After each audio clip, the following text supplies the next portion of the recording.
Cherished followers, listeners, welcome to the Coach Scofray podcast. And I always say I'm committed to your commitment. And whatever we are on, we are in this together. In the last episode, I was privileged and humbled to have had somebody whose a simple question from her in somewhere 2023 spurred me on to become a master certified coach. And I'm excited to still have her here for us to expand a different phase of the conversation. So I want to say, Coach, our Master Coach, Ruth Kudzi, the CEO of Optimus Coaching Academy in the United Kingdom.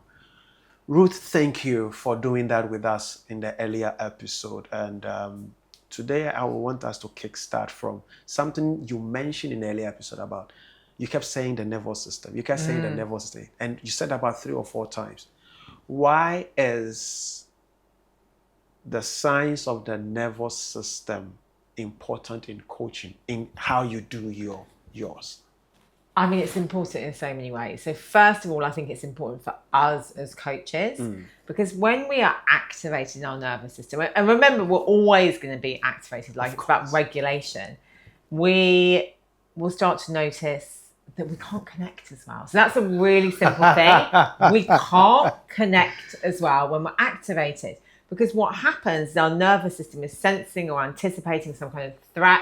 And so brain, body, number one goal, let's keep you alive. Yeah. Okay, so we don't connect. We're not as good relationally. And if you think that coaching is all about relationships, if we don't come into coaching in a regulated state, we're not going to have as deep conversations. We're not going to be able to build that relatedness that means that our clients will share, because our clients share things that they often they've never told anyone else. They've never even said out loud. They say it and they're like, oh, did I really mean to? But they're not going to do that if they don't feel that relationship is at the heart. So I remember back in 2020, I did this energy coach training. It was about 10 days, and I'm not very good with time zones, so I didn't realise it was like 10 o'clock at night till 3 in the morning in the UK, because it was in Australia, and they wanted, anyway. But I did it, and they were saying the most important thing when you are coaching with energy is your state. So whatever you can do to get into a regulated, calm state, you can pick up. And it's true, because when you are not in that state, when you're feeling emotional or when your nervous system is activated, it's much more difficult to go, what is mine, what is theirs? And so it really put me in a really strong foundation to go, okay, our state is so key. Let's do some more work on this. Let's really understand this. So first of all, for our being part of a coach, if we're coming in, when we're activating our nervous system, we might be irritated, annoyed, resentful, angry, frustrated. And we might notice this. Like, we might notice that we're with a client, and maybe it's a client that we hold all our clients in unconditional positive regard, but maybe it's a client that we've got a great relationship with. Maybe I've been working with you for 6 months and you're just not taking action. And so I'm like, I can see Scofray can do all of these things, but I'm starting to feel a bit irritated because I'm like, what? Like, he needs to do it. Yeah. Like, you want action to be done. I'm an action focus. And even noticing that, like taking a step back, giving yourself a breath, bringing back into yourself, but just going, that's a great thing to take to supervision, or a great thing to reflect on. The fact that I'm irritated, my client isn't doing what I think they should be doing. Like, so it's great for us to start to have that deeper awareness so we can be more present. I remember when I asked coaches, like new coaches once, have you ever been like irritated or annoyed with a client? And they're like, no. And then I was like to someone training with me, have you? And we're like, yeah. And it's, it's data. It's a great thing to explore. Of course, we're human. Yeah. But then on the other side, that anxiety, that panic, that worry we might be noticing. And maybe we're noticing that because we're a new coach and we don't know what question we're going to ask. We're feeling, there's something very intimate about coaching and being with somebody and imagining, oh my gosh, what if I can't? Yeah, what if I can't think of a question? Yeah. So yeah, when you're a new coach, you often find yourself in that kind of anxious, like, oh my God, what if I can't think of a question? You will be able to, and silence is a question. But yeah, you get that. So what happens when we're in those states, or even into freeze, when we feel disassociated, we notice it will impact our ability to show up. We'll get more into our head. We might notice a change in body language, which changes how we relate. So the being bit of us as coaches is so key. And our clients will reflect that in a way. Interesting. We know that when we come into a session, it's like when you have back-to-back coaching sessions. I say in coach training school, don't have back-to-back coaching sessions all the time. Yeah. And then I have people who say, oh my gosh, Ruth, I've had back-to-back coaching sessions. I know that you said not to, but I didn't have that much time, and there was this extra person, they wanted to be slotted in, and I thought I could do it. What did you notice about? I noticed that I started to feel anxious. And I noticed as well that I don't know what happened in the last part of that session. And I said, well, yeah, because actually our nervous system and our brain are as one. So when we're activated, we have less energy to our prefrontal cortex here, the front of our brain. And that's the area where we do most of our processing. It's our executive function, our problem solving, our decision making, our working memory, our focus. So imagining, like really simply, we have a session. Let's say our session is 8 o'clock to 9 o'clock. At 9 o'clock, I have somebody else who's got a session with me. At 5 to 9, I see them coming into the Zoom room. They're waiting. I am not going to be supporting you. My nervous system is going to be activated, my brain, and then I'm going into that session in the same state. This is why I talk about that being, like, how are we being as coaches? Are we giving ourselves what we need so we can be in that state? So there's that. Then there's the actual client, right? When we're coaching, the actual coach, the new coach. So you're a coach and you're coaching a client, and that client isn't making progress. And we're thinking, maybe we've gone into irritation or annoyance or whatever, but we're thinking, like, what's going on? And often there'll be something else going on for our client. I share this so much. I've had clients that have made progress and progress and progress and progress, and then it feels like they've stopped. And then when you just get curious, well, what else is going on for you? And often there'll be something, and again, it's often something to do with money or security. And so their nervous system is activated. They might be in fight. They might be, they might be like getting really annoyed or frustrated with themselves or others, or they might just be, oh my gosh, well, how am I going to do that? How am I going to pay that money? How am I going? And that means that actually taking action is harder. So noticing when our clients are stuck, what else is going on? That whole person. But also noticing those things in our clients. If they can't make a decision, if they keep forgetting what they're saying, if they can't focus, it may well be a clue there's something going on in the nervous system. And I say a clue because I'm not into saying to a client, oh, I feel that you're not, unless you had a client that was really literate in their nervous system and then would be using that language, you're creating another barrier. Yeah. If you're saying, you might just say, when you're talking about your boss, it seems like you're really frustrated. What's going on? Those kind of things. Or you've shared with me a few times that you really want to do this, yet you're not taking action. What else is going on for you around this? What else is impacting you? So seeing them, understanding that their nervous system may well be what's stopping them. Maybe it is that new business owner who has given up their job and needs to make a certain amount of money every month. And we know this is so ironic. You need to make money. But you need to make it so much. You're so unregulated that actually you don't do anything because your nervous system is like, this is so unsafe, I'll just stop. And people don't see that. So they're making themselves feel bad. And actually, no, that's a really normal response. So I think we understand the nervous system for, ourselves as coaches, but Yeah. also so we can be curious of our clients, and then we can obviously do things. We can.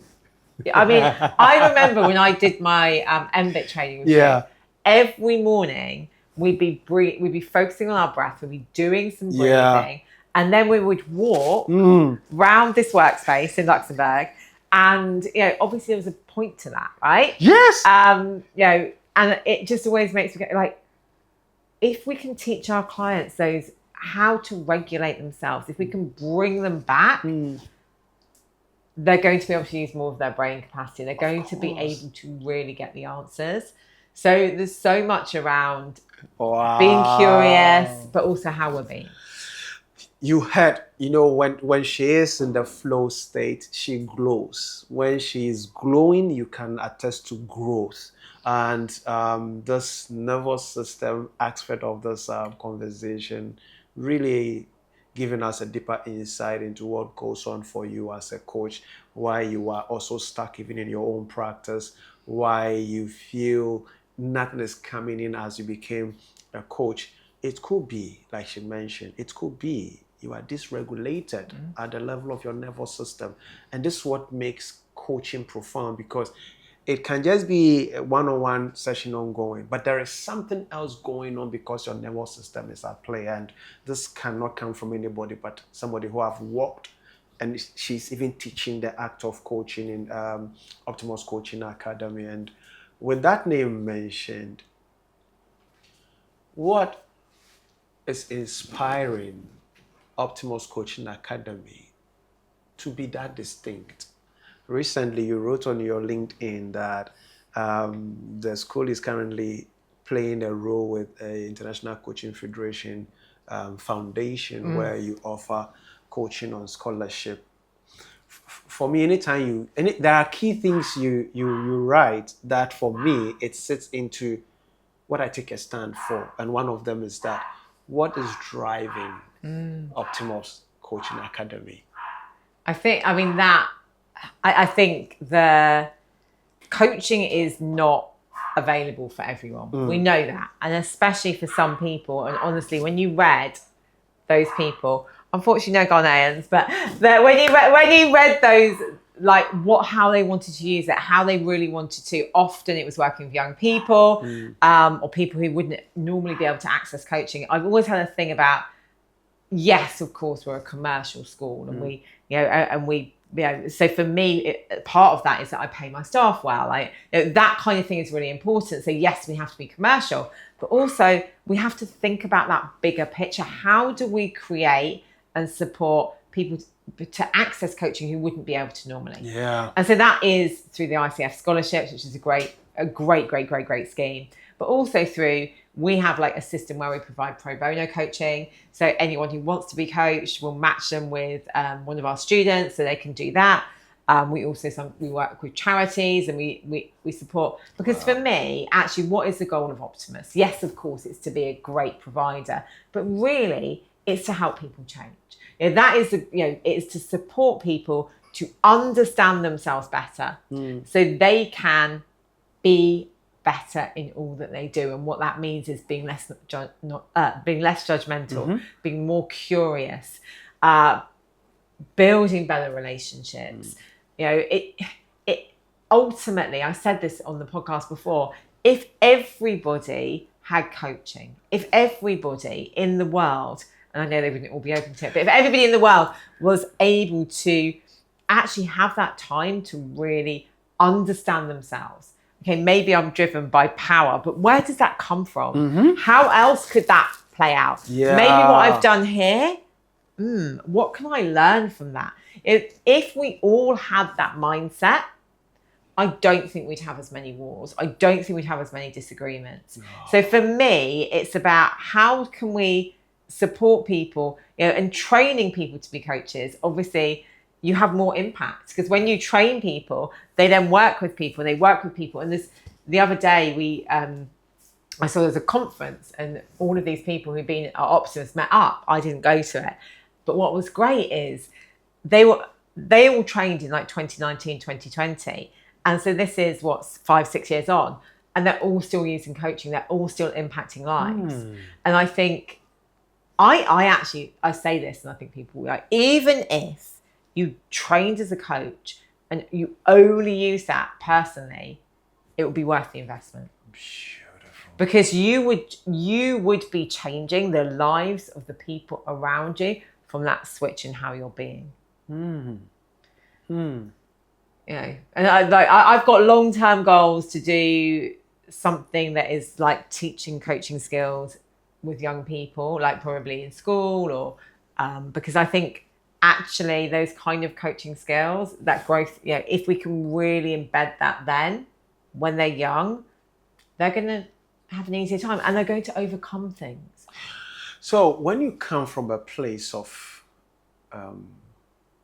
what I hear you share as giving through coaching, in as much as Optimus Coaching Academy is profit driven, that is not the immediate motivation or inspiration, but what I'm hearing you, that you giving yourself away through coaching. Others are doing medicine, others are doing something different, but giving yourself away through coaching. And that's anytime we meet and we get to talk, I remember your birthday in Luxembourg last year, and it wasn't just the food, but having people with a lighter heart eating together in celebration.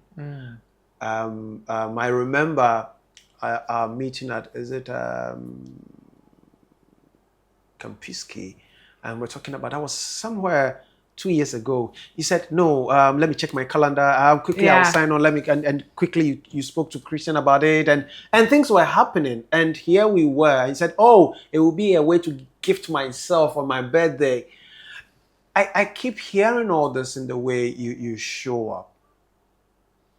What are your alumni saying after they've encountered Optimus Coaching Academy? I mean, I would say the vast majority are really engaged, happy.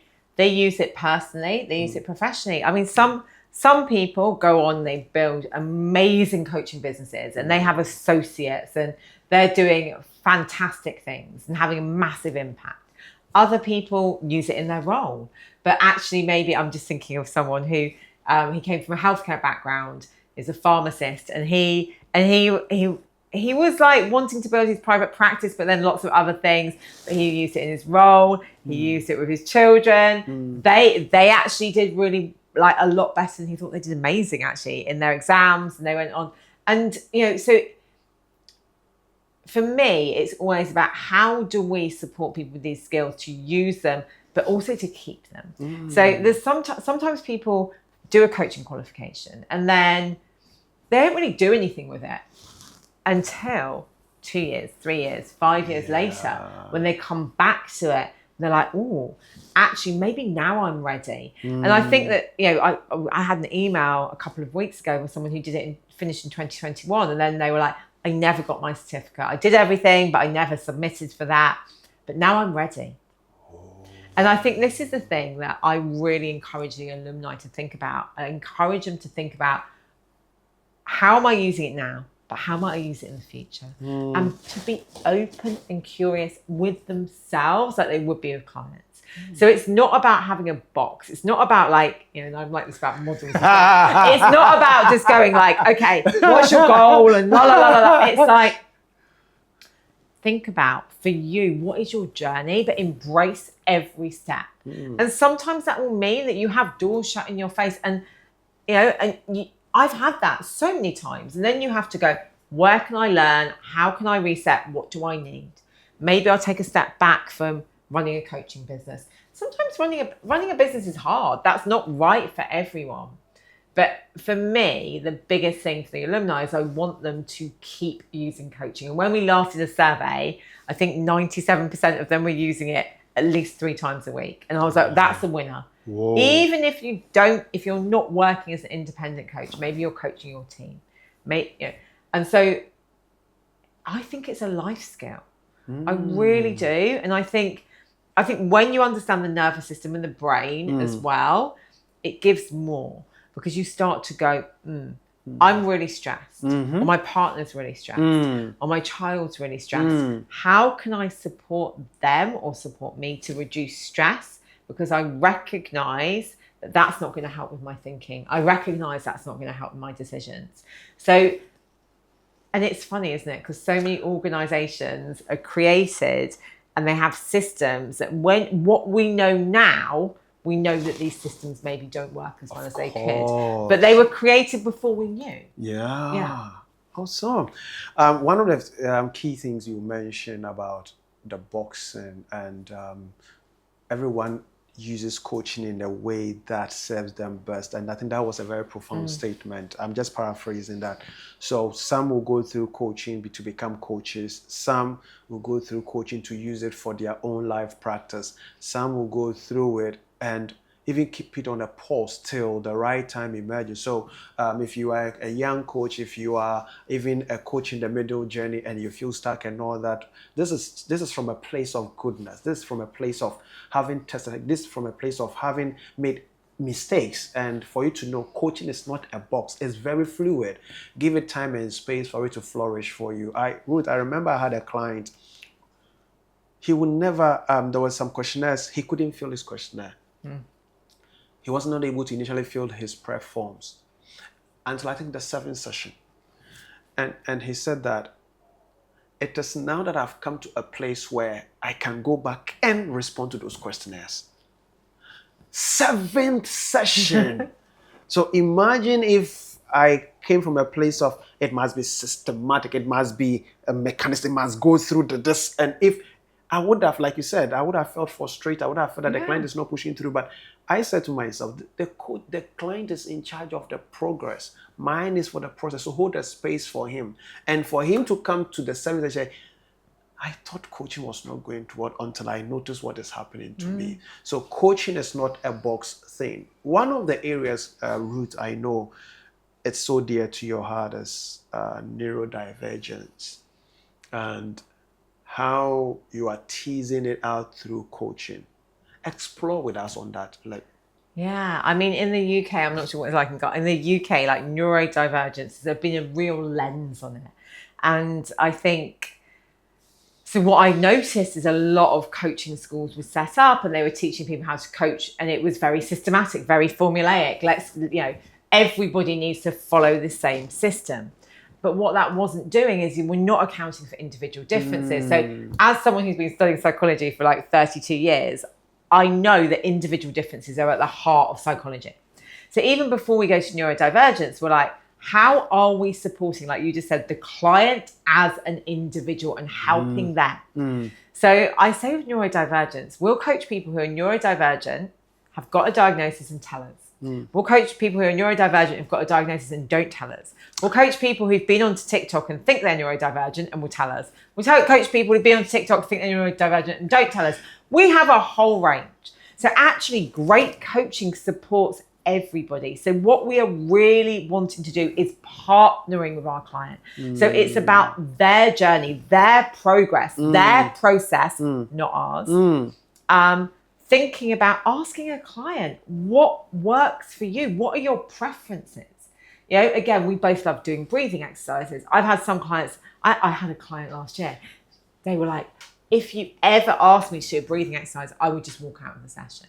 I was like, that's absolutely fine. I would never ask you. But you always have the option not to. If we know that people's brains are structured differently, actually helping them to understand their brain. What is going on here? Okay. Let's just say there are some clients that love models. Like there's some clients that want you to send them questions before they start. Yeah. Great. If that's what their brain needs, give it to them. There are other clients, and I know that this is such a coach training school question. There are other clients that you ask them a question. What are you bringing to coaching today, Scofray? And the client will talk for 15 minutes. And the coach is like, oh my gosh, I know that the ICF need me to have my goal in the first. And I'm like, the thing is, I love the ICF. I think they're absolutely brilliant. They have got standards. We may have some clients which mean that we have to modify the ICF to meet their needs. And the ICF actually say in their neurodivergence advice, that is okay. you wouldn't use that for your final recording. You wouldn't send that. You wouldn't send that in. Exactly.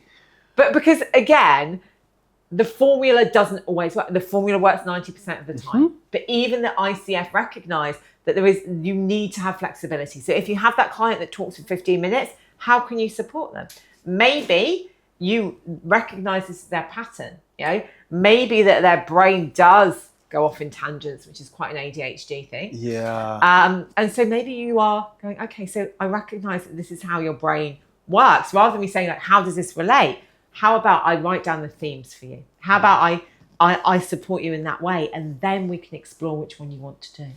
So we're working with the client rather than saying, these the ICF competencies are always valid, but the markers may need adaptation for the client in front of you.